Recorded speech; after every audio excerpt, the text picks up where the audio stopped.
blue lagoons, journalists see red lines. In 2025, the Maldives, the postcard perfect archipelago India once counted as a dependable ally, is convulsing with youth-led rallies, tear gas, and handcuffed reporters. What began as outrage over suspicious deaths of young women has fused into a full-throttle revolt against President Muizzu's tightening grip on power. At the heart of it all sits the Maldives Media and Broadcasting Regulation Bill, a law critics call a direct assault on free expression. Cameras are being seized, journalists are being pepper sprayed, and the government is moving at lightning speed to silence dissent. Has the Maldives, long sold as a democratic success story in the Indian Ocean, finally plunged into autocracy? Hello and welcome. You're watching Statecraft with me, Geeta Mohan.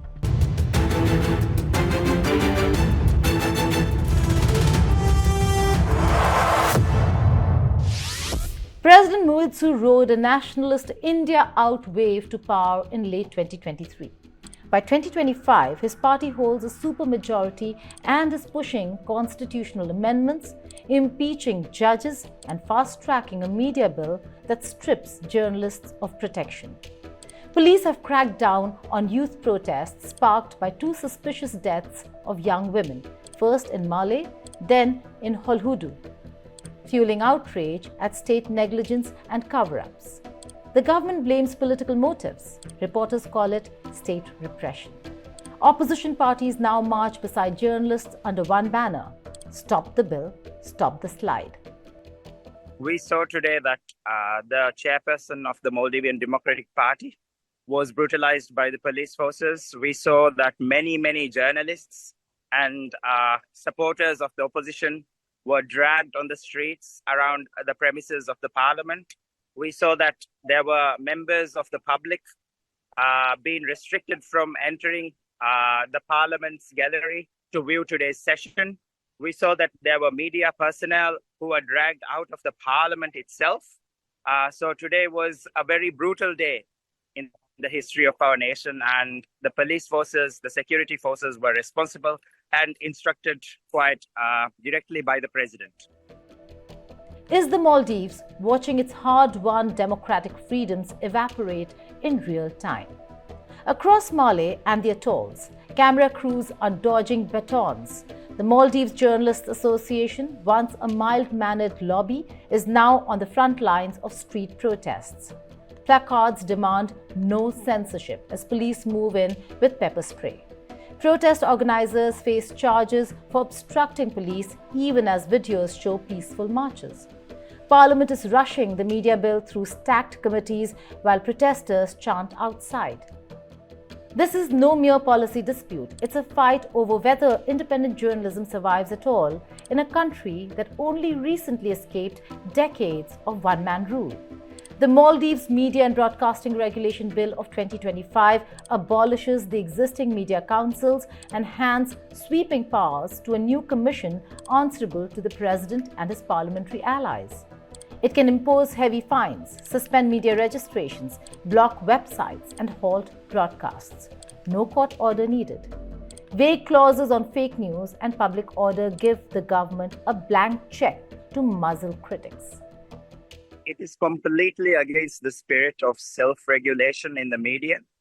The commission that is to come into existence, it will be composed of members directly appointed by the parliament. And as you know, the media often talks about and criticizes members of the parliament, and it is quite counterproductive that it is the parliamentarians who have the authority to appoint commission members who will then regulate or, to accurately put it, who will control and influence the media.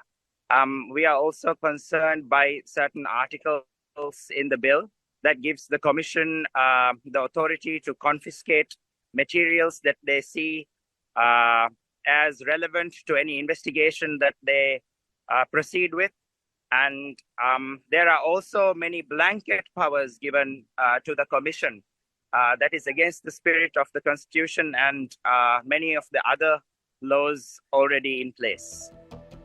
International watchdogs from CPJ to Reporters Without Borders have condemned it as a wholesale dismantling of the self-regulatory framework built after 2008's democratic reforms.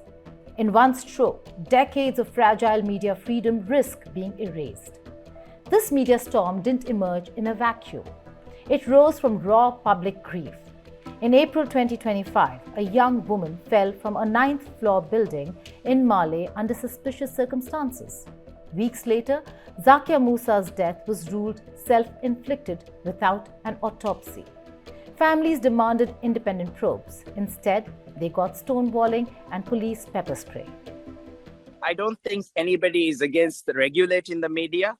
We are against control and censorship of the media. And the bill, as it is right now, what we see right now, is full of articles that are of grave concern.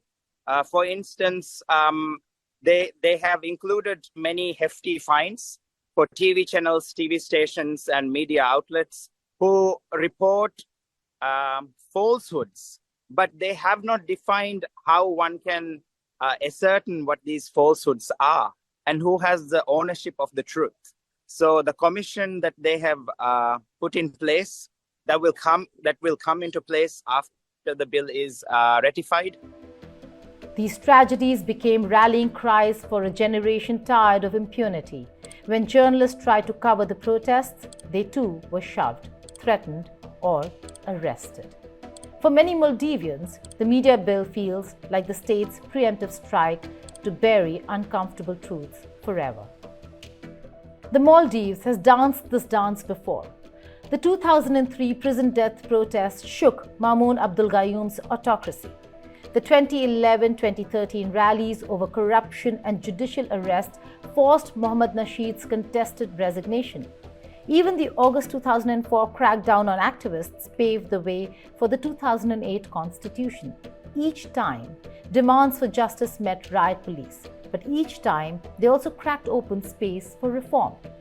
The 2025 protests echo that lineage, except now the fight is squarely about media freedom. If journalists lose, the public loses its loudest microphone.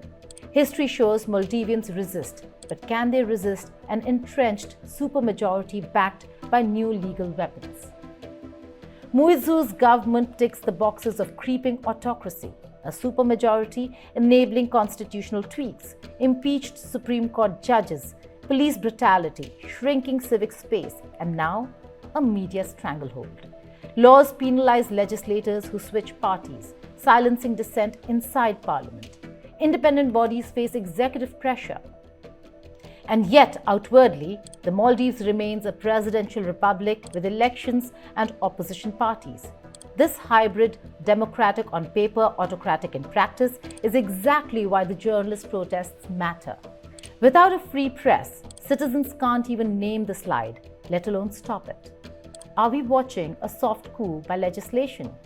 Other issues, police misconduct, judicial interference, corruption, are serious. But the media bill is the master key. If passed unchallenged, it gives the government the tools to bury every scandal, criminalize every critic, and rewrite every narrative. There wasn't the full membership of the parliamentary group, the ruling party's parliamentary group, voting for the bill today. There were several members who did not attend today's session, who weren't in the chamber. So it is hard to say whether they were against the bill or they were too afraid of criticism. So I wouldn't really say that they were critical of the bill, but among members who were part of the sessions that went on in the Independent Institutions Committee, we clearly saw that there were 3 sudden replacements at the very last minute. And I believe that that's because the 3 members of the ruling party who were earlier in the committee weren't really confident about their support for the bill. That's why journalists are risking arrest. That's why youth activists are live streaming protests despite internet throttling. And that's why international watchdogs call this a point of no return. In the Maldives, free media isn't just about headlines. It's the only lifeline keeping democratic accountability afloat in a rising sea of executive power. For India, this isn't a distant drama. The Maldives sits astride vital Indian Ocean shipping lanes and hosts Indian-funded infrastructure and a naval-based project. Muizzu's India Out campaign already strained ties. Now, a crackdown on journalists and opposition fuels instability that could ripple across maritime security, trade projects, and people-to-people ties. India has offered a $565 million credit line and high-level outreach to steady relations. But if Mali slides further into autocracy or chaos, New Delhi faces a nightmare. A once reliable partner turning into another unstable neighbor in China's orbit. Nepal's youth stormed parliament in September 2025. Bangladesh faced violent student protests. Sri Lanka is still reeling from economic collapse. Pakistan sees endless street clashes and terrorism. Myanmar and Afghanistan remain conflict zones. Add the Maldives journalist-led revolt to this list, and India finds itself ringed by crises. The common thread? Corruption, authoritarianism, youth anger, and governments silencing media. For New Delhi, the Maldivian media bill is more than a domestic issue. It's a warning flare about how fragile democratic gains have become across South Asia.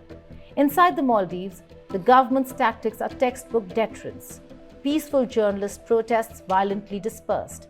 Leaders arrested on dubious charges. Parliament committees reshuffled to ram the bill through. Police raids justified as maintaining order. Yet, each crackdown only feeds the narrative of an administration scared of scrutiny. When cameras are smashed and live streams cut, it's not just a PR disaster. It's proof that the protesters are right. Government's insistence that protests are politically motivated echoes every embattled regime that fears its own people's voice. Human rights groups, press freedom watchdogs, and Maldivian journalists themselves have declared the bill illegitimate and called for its withdrawal, not amendment. They cite the lack of consultation, vague clauses, and executive-controlled commission as direct violations of constitutional and international obligations. Yet, Parliament pushes on. This defiance of both domestic and international criticism signals a government betting that repression will outlast resistance. The question is whether the island nation's tradition of protest can outlast the state's crackdown on its last independent institution, the press. Without an independent media, the suspicious deaths of young women that ignited these protests might never have been reported at all. Without cameras rolling, pepper spray and beatings would be rumors. Without critical outlets, Parliament's impeachment of judges could be spun as reform, not repression. In the Maldives, journalism isn't just a profession. It's the mechanism through which democracy breathes, through which democracy thrives.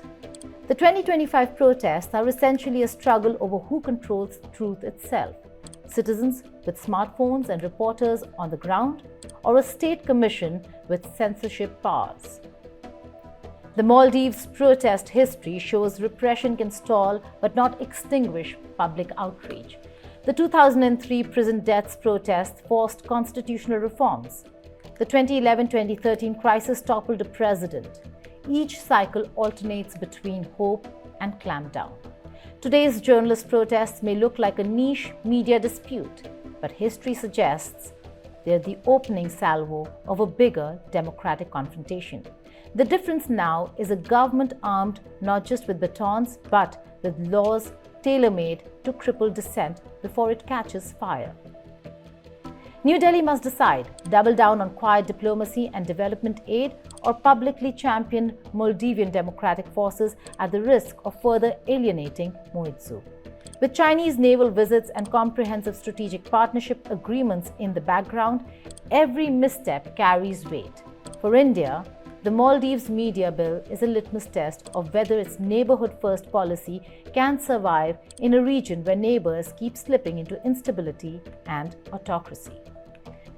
Opposition parties plan mass rallies. Journalists vow to continue protests despite arrests.